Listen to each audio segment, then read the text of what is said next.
Hey, this is Caleb Jones, all the way from where are you, Caleb, right now? Caleb, are you in Seattle, Washington. Seattle, Washington? Caleb is an SRJC alum, more specifically the SRJC Marketing Program alum, and Caleb went to high school. Where, Caleb? Somewhere in Sonoma County. Windsor High, man. Windsor High, right on. Jaguars. Yeah, go Jaguars. So it's really nice to have you helping out, talking to the students, giving them a little bit of a window into your world, Caleb. And if it's okay with you, I'm going to ask you a few questions, and if you can speak to our students about maybe your journey. And I've been able to watch your journey from class all the way to where you are now, and it's been a thrill to see you succeed at what you're best at, and using all of your skills. So that's just great. And if you could, Caleb, can you take a moment, just sort of maybe briefly tell us how you got to where you are and where you are right now? Yeah, absolutely. Thanks for the opportunity and the kind words. But no, grew up in Windsor, Sonoma County, kind of lower middle class, didn't really see myself as having a lot of opportunity. Would have loved to have gone to SSU or a four-year school, but ended up at the JC, which is fine. I'm glad to have had that. It was a great educational experience, and I got to meet great people like you and some friends for life that I've made. And from there, I was just working kind of like dead end jobs, trying to pay for the JC. And I wound up at Alaska Airlines at Sonoma County Airport, working for doing the baggage handling, gate agent, ticket counter. Back then, you would do everything. You'd load the plane with passengers, you'd load the plane with bags, and then you'd push the plane out, clean it, whatever. You really did everything, and that was a great job. I really enjoyed it. Pay wasn't a lot, but it was every day was different. And what that job led me to where I am now, which is incredible. I had always enjoyed the airline industry. I was never really passionate about anything in my life other than sports. And, I'm not going to play pro sports. But once I had gotten that job, I became passionate about the airline industry.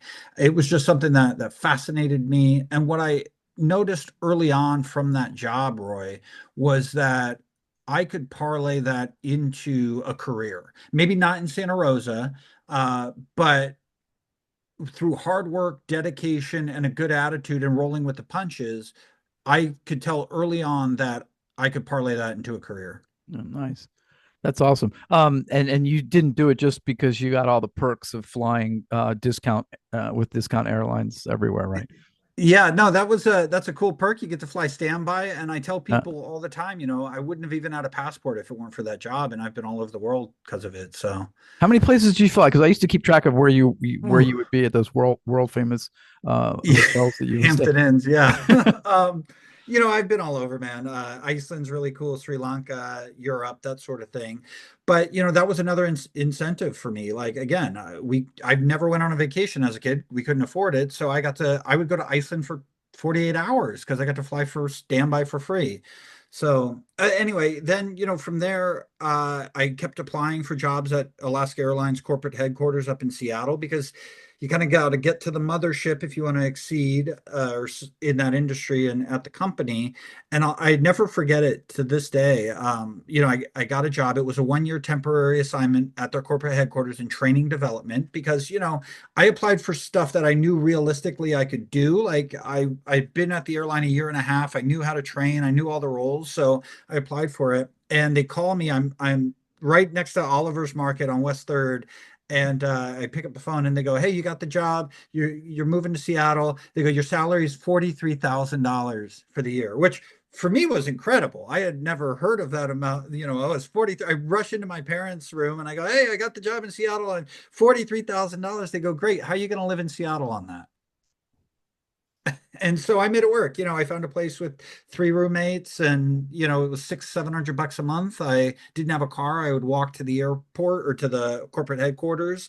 And then from there, I just further proved myself with good attitude, willing to say yes to a lot of stuff. I've found that in a lot of industries, particularly that one, you especially if you don't have a college degree, if you're not like the most pristine candidate on paper, you need to take the risks and go for the jobs that other people aren't going for or that you might have a leg up for some of the dirtier jobs. And that's always treated me well. That's awesome. We talk a lot in class about differentiation, and we talk about that mainly as it applies to products, goods, services, the things that one would market. But the funny thing is that as a job candidate, as a person who's in the marketplace to get a job, you are trying to differentiate yourself from all of the other candidates. So you're, Right. in a sense, applying the same principles of marketing that we use for products, goods, and services to yourself in order to, acquire yourself a job at the place you want to work. Is there any sort of way that you've branded yourself as you've moved through a couple of jobs and to where you are now, that you did that you differentiated yourself? Was it through the hard work, through the never saying no to something? And what were some of the things that allowed you to differentiate yourself?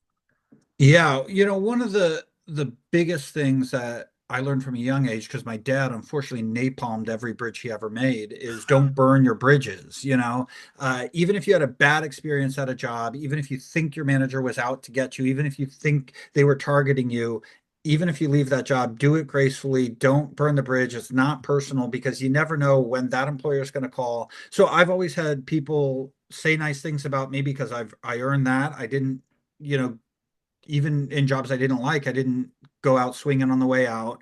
And then the other thing is be flexible, be willing to move sight unseen to a place with no money if you can. Again, I have no support network, but I was able to do that. Be willing to work. I mean, that 1 year temporary assignment in the office for me was kind of boring. It was a computer job that I didn't really like. I wanted to be back at the airport. So at nights, I was able to parlay that into a job at SeaTac Airport. And I told my boss, I go, I've never worked at a hub airport. I've never worked with big airplanes. And so I was working 12-hour days, 8 hours in the office and then 4 hours at the airport to learn even more and grow and get more exposure and that sort of thing.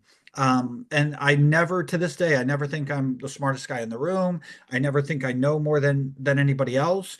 And I'm always willing to listen to other people's perspectives and experience and that sort of thing. And that's just treated me well.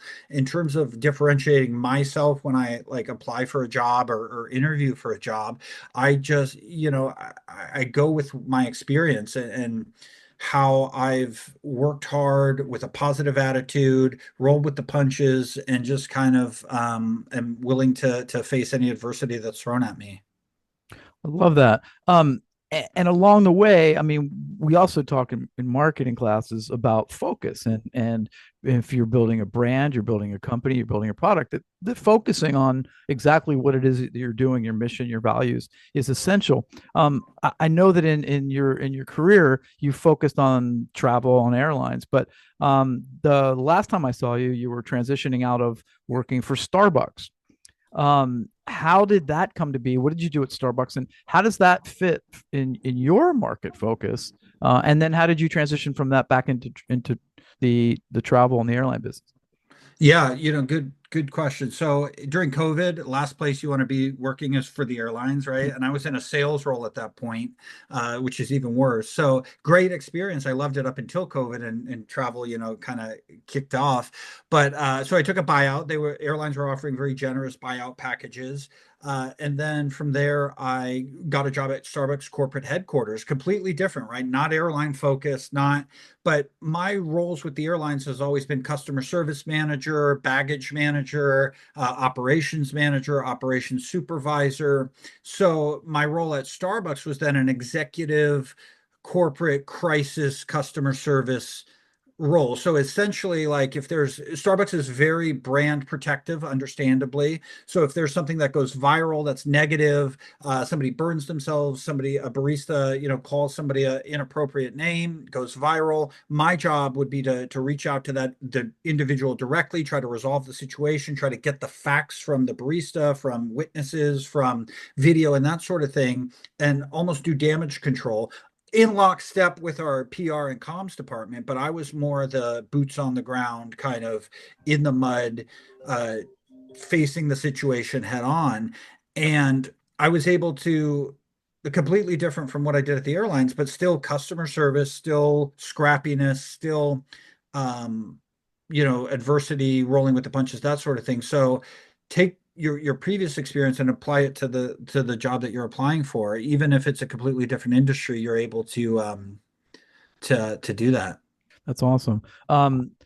Any interesting things occur there while you were trying to put out these giant fires at Starbucks I mean, that you care to share? Anything? tons. And part of my job at the airlines was pulling people off of planes, denying boarding to people, dealing. So I dealt with a lot of that at Starbucks as well, but it was all mainly over the phone or online, which was a lot easier. But yeah, some of these companies have like massive departments that will, if you post something on TikTok or Instagram or Mhm. Snapchat, even if you think it's private, we're going to track you down and find you and identify you. And if it's against company policy, have your manager talk to you.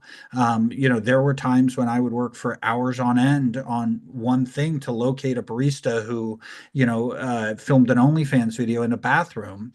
And I was able to find out exactly which location they worked at, reach out to their manager and that sort of thing.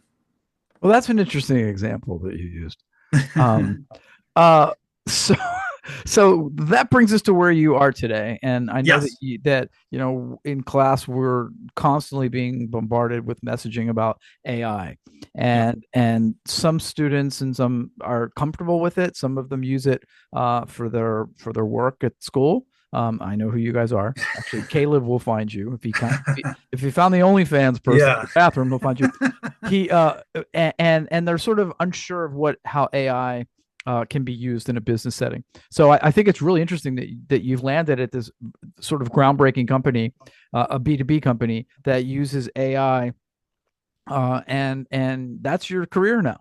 And if you could you tell us about this company and maybe what problem that they've solved using AI, which is allowing them to flourish and grow? Yeah, absolutely. So about 8 months ago, I left Starbucks I wanted to get back in the aviation space.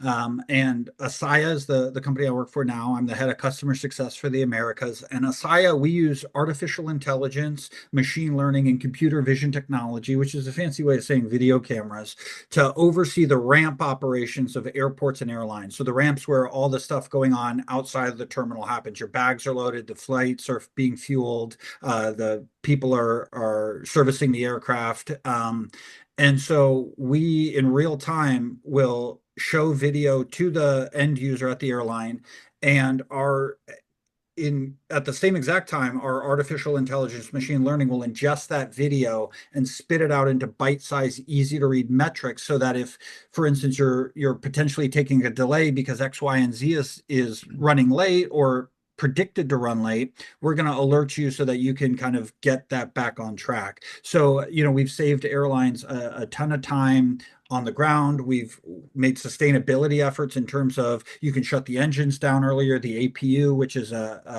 uses a lot of energy. We've provided visibility to an industry that historically was on the information super cul-de-sac. They have all this data, they have all this information. They were never quite using it to run safer, more efficient, more on-time operations, and we've kind of come in and helped them do that. Wow, that's awesome. So tell me that your title again, your role. I'm the head of customer success for the Americas. Customers. So your customers would be airports and airlines. Correct. Yeah. Right. So I sit down directly with the entities that contract with us. So whether it be SeaTac Airport here in Mhm. Seattle or Delta Airlines in Atlanta, I sit down and ensure that they're using our program, our solution to its fullest, that they're getting success out of it, that it's meeting their standards, and that they're getting the most out of it. Love that. Well, that's wonderful. Caleb, I want to wrap. I think you've really kind of shown up today and really helped our students kind of figure out at least that a path is available. And if you work hard enough, if you're dedicated, if you focus, if you have a work ethic like you do, Caleb, which hopefully isn't rare, but I think it might be, that there's good things on the other end. Are you happy? Are you living well? Are you Yeah, enjoying life? absolutely. And one other thing I'll say is don't be Please. afraid to fail.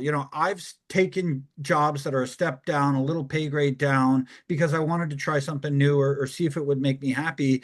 And then that's resulted in a job two steps up. So don't be afraid to fail. Don't be afraid to try something. And that's always treated me well. And yeah, I'm super happy with where I am now. I just a little kid from Windsor to, this executive at an AI startup. So with no Love it. college degree. With no college degree, but you did go through the JC in the marketing program. I didn't And I didn't get my associate's degree at the JC, but I completed the marketing program, which is even more valuable I to me. mean, come on. And you went to Windsor High. I'm sort of wondering how you became such a great communicator, because I think part of your success, yeah, in addition to just being the guy who you are and your character, is that you're really able to communicate well, and you're able to express your thoughts and actions and feelings in verbally in a way that is clear, concise, and Yeah. influencing. And those soft skills, as we call them, are essential. And you've clearly got them. Should we shout out to Windsor High for that, or just? Not really. I think part of it was just having worked frontline with a diverse group of people who come from all walks of life. You're going to need to be able to communicate with them if you're on a team with them. Yep. And then also, my humor's also gotten me through some very tough situations along the way, making people laugh, even at yourself. Humility is always something that gets you a long way and helps with communication, I think. Love that. Caleb, thank you so very much. We really appreciate it. It's Caleb Jones, ladies and gentlemen, Windsor High, Santa Rosa Junior College, and now a AI company called Assaia, based in Switzerland, and customer care for the North Americans. North Yeah. customer care. Thank you so much, Caleb. Thanks, Roy. Good to see you.